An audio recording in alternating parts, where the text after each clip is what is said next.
Assetto Corsa. This is one of the most successful core sim racing titles of all time. Some hate it and most love it, but whatever side of the spectrum you're on, we can all agree on one thing: it truly is one of a kind. In my opinion, this sim rocks.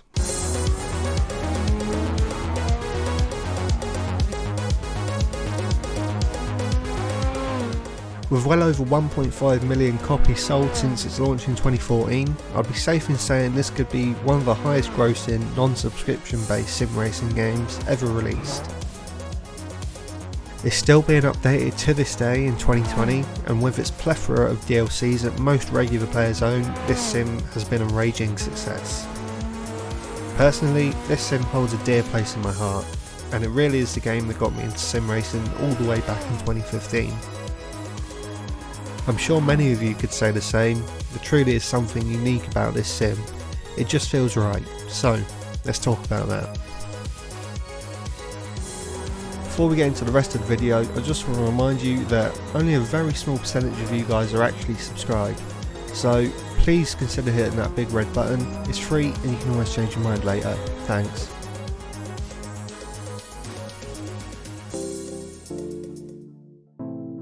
There are many things that this sim does right that perches this game up on a pedestal for many sim racers. And naturally, there are a few simple features that this sim fails miserably at.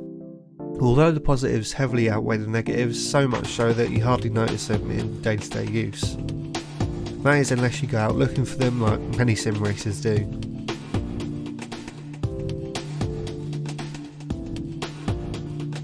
Firstly, the groundwork for this sim was amazing this day, and honestly it still could be considered just that.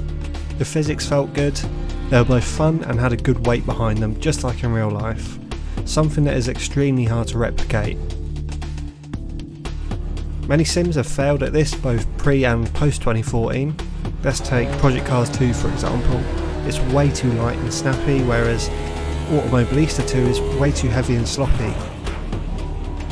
AC hit the metaphorical bullseye, with fun and responsive physics that were also gritty, heavy and realistic. It really gave the car some weight. You could feel the weight transfer into each damper as you blasted over the camberous corners of the Nordschleife. You could sense the rearward weight of your rear engine Porsche yearning to spin around as you pin a downhill apex on a tight mountain road. Once you got accustomed to the physics and managed to put in a semi-decent lap, this sim made you feel godlike. Like the next Ayrton Senna.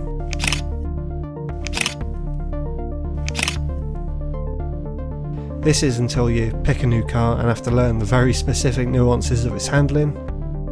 Sim racing.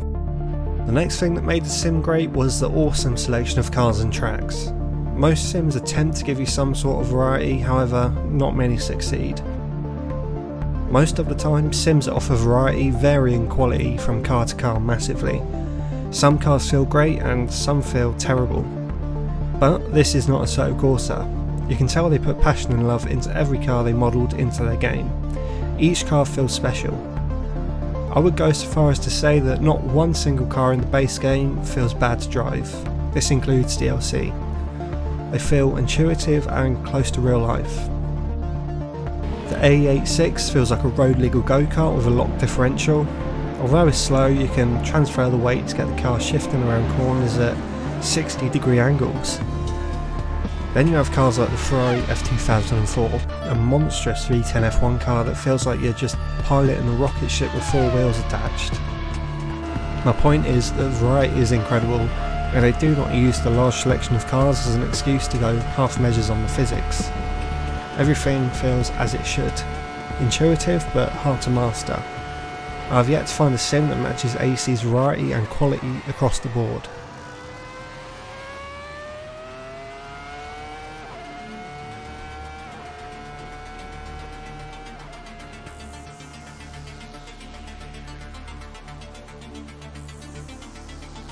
This is the one you've all been waiting for: modding. Assetto Corsa is known for its vast modding scene that has more variety than the base selection of cars. Honestly, modding has carried this game. I have no doubt without modding, this sim wouldn't be nearly as popular as it is today. AC is still growing in player numbers in 2020, and that is by design. If any game developer wants to extend the shelf life of their pride and joy, it's a known fact that modding can and will do this. Although the modding scene has slowed down in recent times and more drivers are playing with the default content, there's still a huge section of the player base using modded vehicles and tracks. From drift cars and tollgate roads to monster trucks and playgrounds, modding lets drivers do almost anything in your automotive world. Personally, I started off as a drifter and a tollgate driver. The drifting community was massive back in 2016 and 17. It felt like something new was being released every week. The same could be said for almost any discipline of driving.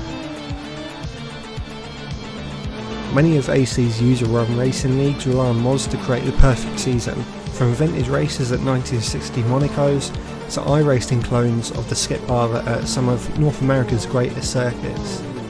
You can pretty much do anything in this game, and that's what makes it so incredible. In recent times, mods such as Custom Shaders Patch and Content Manager have improved the quality of life for users, and not just the driving experience. The Shaders Patch has brought this game into the modern day, offering updated graphics that look amazing. It also brings new weather such as nighttime, rain, sleet, hail and snow. I never thought it'd be possible, but here we are. Looking back at old footage of AC without the Shaders Patch, it's almost hard to believe they're the same game. That's how much of a difference it makes. Content Manager gives us much needed UI improvements in an easy to install bundle. Kunos isn't the best at making interfaces, so I'm glad that someone decided to tackle the challenge. Content Manager offers an all-in-one solution to every Assetto Corsa player, making installing mods as easy as dropping a file into the program and allowing users to search for servers that their friends are currently driving in. Of course, the modding scene would be nothing if the base game wasn't already wonderful, but I do have a few gripes with it after a few years of playtime. I'm not here just to shill AC and want to give a fair review of the game, but it's going to seem like I'm biased just because this list is so short. Firstly, as aforementioned, the UI isn't great. There's only so much Content Manager can do. Once you get into the game, you're forced to use Kunos' AI, and as a sole VR player, it isn't as good as it could be. Although that's to be expected, as VR wasn't even a thing when this game was released. It can be frustrating to use at times, as you need to use the mouse to navigate it, but you get used to it. Next would be the ability to change cars and liveries on the fly. If you want to change the car you drive in, you need to leave the server, select a new car and rejoin. It's like this in many sims, but it gets on my nerves to no end. I wish a modder could come up with a solution. If you're on the Launch Life Track Day server, it can get very annoying very quickly. With liveries, you have no choice at all. The server owner pre-selects a bunch of liveries for each car, and you're stuck with whatever they chose. This isn't a big deal, but if you get a colour you don't like, it's a proven fact you won't be driving at peak performance. And sometimes you just want some plus 10 horsepower racing stripes. Lastly would be the outdated engine. This isn't really a gripe as it's understandable for a 2014 simulator, this is more of a wish. AC's engine limits the modding abilities massively.